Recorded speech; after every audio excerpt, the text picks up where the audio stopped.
Hello friends, welcome to the online education. This is the subject C501 Industrial Chemistry and Inorganic Chemistry and this is the lecture number 6. તો વિદ્યાર્થી મિત્રો, આજના લેક્ચરમાં આપણે structure of the some metal carbonyls વિશે અભ્યાસ કરીશું. એના આપણે અમુક એક્ઝામ્પલ જોવાના છે, એના આપણે સ્ટ્રક્ચર જોવાના છે. તો અહીંયા પહેલું સ્ટ્રક્ચર છે નિકલ ટેટ્રાકાર્બોનિલ વિશે આપણે આજે અભ્યાસ કરવાનો છે. તો કે નિકલ ટેટ્રાકાર્બોનિલ એટલે કે એનું जनरल फॉर्म्यूला है NiCO4 is a compound having a tetrahedral geometry shape. बराबर, tetrahedral geometry and it can be prepared by the direct interaction of the finely divided reactive metal with carbon monoxide at a room temperature and pressure. Nickel धातु ने carbon monoxide ligand साथे room टेम्परेचरे reaction करवाथी nickel tetracarbonyl बने छे. Nickel tetracarbonyl can also be prepared by passing of carbon monoxide and alkaline suspension of NiS or NiCN2. હવે અહીંયા શું કીધું છે તો કે નિકલ ટેટ્રાકાર્બોનિલને બીજી એક અન્ય મેથડ દ્વારા પણ બનાવી શકાય છે કે કાર્બન મોનોક્સાઇડ ગેસને આલ્કલાઇન સસ્પેન્શનમાંથી NiS અને NiCN2 ની હાજરીમાં પાસ કરવાથી NiCO4 એટલે કે નિકલ ટેટ્રાકાર્બોનિલ બને છે. જે અહીંયા આપ્યું છે NiS four carbonyl or carbon monoxide ligand and NiCO4 plus sulphur. તો એને આ રીતે પણ બનાવી શકાય છે. એની બીજી મેથડ છે NiCN2, એની સાથે 4 mall of carbon monoxide and gives to the NiCO4 એટલે કે નિકલ ટેટ્રાકાર્બોનિલ પ્લસ C2N2 બને છે. હવે આપણે અહીંયા જોયું કે નિકલ ટેટ્રાકાર્બોનિલ 3 અલગ અલગ મેથડ દ્વારા બનાવી શકાય છે. પહેલાં શું કીધું તો કે નિકલ ટેટ્રાકાર્બોનિલને સામાન્ય રીતે આપણે રૂમ ટેમ્પરેચરમાં મેટલ એટલે કે આપણી નિકલ મેટલ અને કાર્બન મોનોક્સાઇડને રૂમ ટેમ્પરેચરે પ્રેશર સાથે એટલે કે 1 એટમોસ્ફિયર પ્રેશર ઓર રૂમ ટેમ્પરેચરની હાજરીમાં નિકલ ટેટ્રાકાર્બોનિલ બનાવી શકાય છે. ત્યારબાદ નિકલ સલ્ફાઇડ ઓર નિકલ સાયનાઇડ એ બે અલગ અલગ કમ્પાઉન્ડ છે, એને આપણે આલ્કલાઇન સસ્પેન્શનની અંદર passing of CO carbon monoxide gas pass કરવાથી પણ આપણે નિકલ ટેટ્રાકાર્બોનિલ બનાવી શકીએ છીએ. જે અહીંયા આ મુજબ છે NiS plus 4 mall of CO gives to the NiCO4 plus sulphur અને NiCN2 plus 4 mall of CO gives to the NiCO4 plus C2N2 એટલે કે નિકલ ટેટ્રાકાર્બોનિલ પ્લસ C2N2 બને છે. તો વિદ્યાર્થી મિત્રો, આપણે આ રીતે 3 મેથડ અલગ અલગ જોઈ નિકલ ટેટ્રાકાર્બોનિલને પ્રિપેરેશન માટે. હવે આપણે આગળ વધીએ એના સ્ટ્રક્ચર તરફ. તો કે એનું સ્ટ્રક્ચર કેવું રહેલું હોય છે, કેવી રીતે હોય છે, એના વિશે આજે આપણે અભ્યાસ કરીશું થોડો. તો કે tetrahedral geometry and the electron configuration of nickel tetracarbonyl indicates the presence of sp3 hybridization in the molecule. બરાબર છે. હવે શું કહેવામાં આવ્યું છે અહીંયા તો કે એનો શેપ કેવો છે તો કે ટેટ્રાહેડ્રલ જીઓમેટ્રી. એનો શેપ કેવો છે તો કે ટેટ્રાહેડ્રલ જીઓમેટ્રી અને એની ઇલેક્ટ્રોનિક કન્ફિગ્યુરેશન એટલે કે એની ઇલેક્ટ્રોન સંરચના ઉપરથી આપણને સ્પષ્ટ થાય છે કે એની અંદર sp3 હાઇબ્રિડાઇઝેશન રહેલું છે. નિકલ ટેટ્રાકાર્બોનિલના મોલેક્યુલની અંદર sp3 હાઇબ્રિડાઇઝેશન રહેલું છે અને એનો શેપ કેવો છે તો કે tetrahedral geometry. It is a diamagnetic compound with a zero dipole moment having a NiCO is a linear structure. હવે NiCO નું linear structure કેમ છે તો કે એ ડાયામેગ્નેટિક કમ્પાઉન્ડ છે અને ઝીરો ડાયપોલ મોમેન્ટ ધરાવે છે અને NiCO બોન્ડ છે નિકલ અને કાર્બન મોનોક્સાઇડ લિગેન્ડ વચ્ચે linear structure રહેલું છે. When an alcoholic solution of nickel tetracarbonyl is reacted with the orthophenanthrolene, it forms a stable ruby red compound NiCO2, which confirms that two carbon monoxide groups are attached differently to nickel that can be replaced.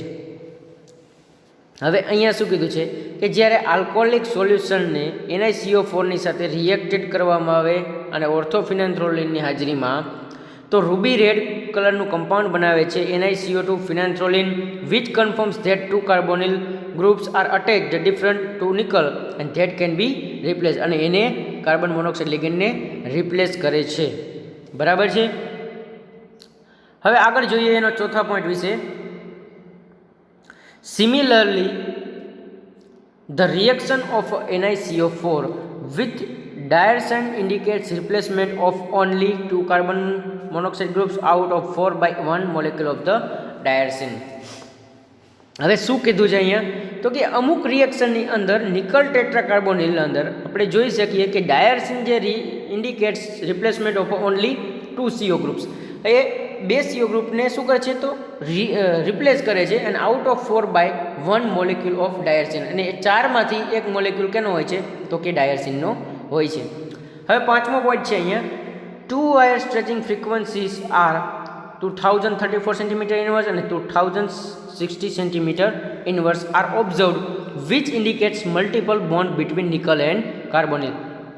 હવે nickel અને carbonyl ગ્રુપની વચ્ચેની જે Iyer stretching frequency છે એ કેટલી છે તો કે 2034 સેન્ટીમીટર ઇનવર્સ અને 2060 સેન્ટીમીટર ઇનવર્સ, એટલે કે 2034 અને 2060 સેન્ટીમીટર ઇનવર્સ જેટલી આયર સ્ટ્રેચિંગ ફ્રીક્વન્સી રહેલી છે નિકલ અને કાર્બન મોનોક્સાઇડ લિગેન્ડ વચ્ચેના બોન્ડની. According to the all this evidences the structure of NiCO4 could be represented as follow. એટલે કે આ બધી જ પ્રકારના એવિડન્સ ઉપરથી આપણે નિકલ ટેટ્રાકાર્બોનિલની સ્ટ્રક્ચર અને ઇલેક્ટ્રોનિક કન્ફિગ્યુરેશન નીચે મુજબ આપેલી છે, જે આપણે અહીંયા જોઈ શકીએ છીએ આ રીતે. હવે આપણે અહીંયા જોઈએ કે નિકલ એટલે કે એનો એટોમિક નંબર શું છે તો કે 28, Z is equal to 28 and argon complete. Okay, હવે શું છે તો કે 3D 4S અને 4P એ એની ઇલેક્ટ્રોનિક કન્ફિગ્યુરેશન છે. એટલે કે શું કમ્પ્લીટ તો કે argon complete 4S1 4P1 3D8, એટલે કેવું હાઇબ્રિડાઇઝેશન થયું તો કે sp3. કઈ રીતે તો અહીંયા આપેલું છે કે સૌ પ્રથમ અહીંયા આપણે જોઈ શકીએ છીએ કે ઇલેક્ટ્રોન કન્ફિગ્યુરેશન આપેલી છે 4s1 4p1 અને 3d8, બરાબર છે. હવે આપણે અહીંયા જોઈએ તો એમની વચ્ચે પાઈ બોન્ડ અને સિગ્મા બોન્ડ શું થાય છે તો કે પાઈ બોન્ડ અને સિગ્મા બોન્ડનું ફોર્મેશન થતું જોવા મળે છે. અને ટેટ્રાહેડ્રલ જીઓમેટ્રી એની આપેલી છે, ટેટ્રાહેડ્રલ જીઓમેટ્રી, જે આપણે અહીંયા જોઈ શકીએ છીએ. NiCO4 4 carbon monoxide ligand nickel metal સાથે અટેચ થાય છે અને NiCO4ની રચના બનાવે છે નિકલ ટેટ્રાકાર્બોનિલની, બરાબર છે. હવે એની અંદર 2 સિગ્મા બોન્ડ અને 4 સિગ્મા બોન્ડ અને એની અંદર 2 પાઈ બોન્ડ રહેલા છે, જે અહીંયા નીચે મુજબ આપણે જોઈ શકીએ છીએ કે જે જગ્યાએ ડબલ બોન્ડ રહેલા છે ત્યાં સિગ્મા અને પાઈ બંને બોન્ડ રહેલા છે, સિંગલ બોન્ડમાં સિગ્મા હશે, બરાબર છે. તો આ રીતની NiCO4ની રચના આપણે ફિગરમાં જોઈ શકીએ છીએ. હવે આપણે આગળ જોઈએ, in excited state of nickel 1 electron of 4s orbital is promoted to 4p under the influence of ligand field. Therefore, in sp3 hybrid orbitals, 2 hybrids have 2 unpaired electrons, 1 in each and 2 are empty. Empty sp3 hybrids take part in the formation of sigma and d pi p pi bond with CO groups. જો હવે આમાં શું કીધું છે, પહેલાં આપણે electronic કન્ફિગ્યુરેશનને સમજવાની છે, બરાબર છે, જે ઉપર મુજબ આપણને આપેલી છે. અહીંયા આપણે સમજવાનું છે પહેલાં ઇલેક્ટ્રોનિક કન્ફિગ્યુરેશન વિશે, કે એક ઇલેક્ટ્રોન એનો 4s1માં હશે, 4sમાં હશે, એક 4pમાં હશે, અને બાકીના જે 8 ઇલેક્ટ્રોન છે એક શેમાં હશે તો કે એ ડી ઓર્બિટલની અંદર હશે. એટલે કે nickel argon complete 4s1 4p1 3d8 એની ઇલેક્ટ્રોનિક કન્ફિગ્યુરેશન છે, બરાબર છે. હવે in excited state of nickel 1 electron of 4s orbital is promoted. હવે 4s ઓર્બિટલનો એક ઇલેક્ટ્રોન પ્રમોટેડ એટલે કે પ્રમોટ થઈને 4pની અંદર જશે and under the influence of ligand field. Therefore in the sp3 hybrid orbitals 2 hybrids have 2 unpaired electron. હવે sp3 hybrid orbital છે એમાંની 2 હાઇબ્રિડ ઓર્બિટલ્સ છે એની પાસે 2 અનપેડ ઇલેક્ટ્રોન રહેલા છે, 1 in each and 2 are empty. એમાં એક ભરેલો છે અને 2 ખાલી છે. Empty sp3 hybrids take part in the formation of sigma and d pi p pi bond with a carbon monoxide group or CO groups. હવે જે ખાલી રહેલી sp3 હાઇબ્રિડ છે, sp3 એ શેમાં ભાગ લેશે? તો કે formation of sigma bond and d pi p pi bond with a CO groups. While orbitals have unpaired electrons make bonds by a pairing of electrons which gives rise to both sigma and pi bond. હવે શું થશે? તો કે જે orbitals છે unpaid રહેલી orbital છે જેની અંદર અનપેડ ઇલેક્ટ્રોન છે એ શું બનાવે છે? તો કે એ બોન્ડ બનાવે છે અને પેરિંગ કરશે ઇલેક્ટ્રોનની સાથે અને શું બનાવે છે? Give to rise to the both of sigma and pi bond. એ બંને શું કરે છે? તો કે જે અનપેડ ઇલેક્ટ્રોન છે એ ભાગ લેશે અને શું કરશે? તો કે સિગ્મા અને પાઈ બોન્ડ બનાવશે. Thus two CO groups are with double bond CO character and 2 are attached with the covalent coordinate bond. એ જે CO બોન્ડ છે એ કેવો બોન્ડ છે? તો કે કોવેલેન્ટ કોઓર્ડિનેટ બોન્ડ છે. જો અહીંયા આપણે શું કીધું છે? તો કે 2 CO groups are with double bond CO and character and 2 are attached with the covalent coordinate bond. એટલે કે જે ઓર્ગેનિક કીટોનિક ગ્રુપ જે છે એ પ્રકારનું જે કાર્બન મોનોક્સાઇડ લિગેન્ડ છે એની વચ્ચેનો જે બોન્ડ છે એ કેવો છે? તો કે કોવેલેન્ટ કોઓર્ડિનેટ બોન્ડ છે. કોવેલેન્ટ કોઓર્ડિનેટ બોન્ડ છે. ઓકે, હવે આગળ વધીએ આપણે. Under resonating effect bond order of nickel and carbonyl group is 1.5 and bond length is NiC is observe 1.8 angstrom. હવે આપણે અહીંયા જોઈ શકીએ છીએ કે રેઝોનેટિક ઇફેક્ટ છે નિકલ અને ટેટ્રાકાર્બોનિલની વચ્ચે જે બોન્ડ ઓર્ડર છે એ કેટલો છે? તો કે 1.5.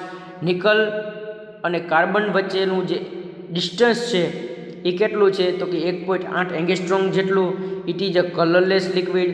NiCO4 એટલે કે નિકલ ટેટ્રાકાર્બોનિલ કેવું છે? તો કે કલરલેસ લિક્વિડ છે, પાણી જેવું. એનો MP કેટલો છે? મેલ્ટિંગ પોઈન્ટ તો કે -25 ડિગ્રી સેલ્સિયસ છે. એનો બોઇલિંગ પોઈન્ટ કેટલો છે? તો કે 43 ડિગ્રી સેલ્સિયસ છે. It is a water insoluble highly poisonous compound. એ કેવું છે? તો કે વોટર ઇન્સોલ્યુબલ છે, પાણીની અંદર અદ્રાવ્ય છે. અને હાઈલી પોઈઝનસ કમ્પાઉન્ડ એટલે કેવું? તો કે આ અતિ ઝેરી પદાર્થ છે. કોણ? તો કે નિકલ ટેટ્રાકાર્બોનિલ એ અતિ ઝેરી પદાર્થ છે. એટલે કેવું કીધું? તો કે highly poisonous compound. Useful in purification of nickel by process as a catalyst in various reaction in gas plating. હવે અહીંયા શું કીધું છે? નિકલને પ્યોરિફિકેશન માટેની એક મોન્ડ પ્રોસેસ રહેલી છે. મોન્ડ પ્રોસેસ, બરાબર. Useful in purification of nickel. નિકલની પ્યોરિફિકેશન મેથડ છે એ કયા દ્વારા થાય છે? તો કે મોન્ડ પ્રોસેસ દ્વારા. As a catalyst in various reaction. નિકલને ઘણા બધા રિએક્શનની અંદર કેટેલિસ્ટ તરીકે વાપરવામાં આવે છે. For example gas plating. Gas પ્લેટિંગની પ્રોસેસની અંદર આપણે નિકલને કેટેલિસ્ટ તરીકે ઉપયોગ કરીએ છીએ. તો વિદ્યાર્થી મિત્રો, આ આપણે આજે નિકલ ટેટ્રાકાર્બોનિલના સ્ટ્રક્ચર, એની ઇલેક્ટ્રોનિક કન્ફિગ્યુરેશન, એનો શેપ અને એના ઉપયોગો વિશે આપણે અભ્યાસ કર્યો. હવે આગળના મેટલ કાર્બોનિલ્સ વિશે આપણે નેક્સ્ટ લેક્ચરની અંદર અભ્યાસ કરીશું.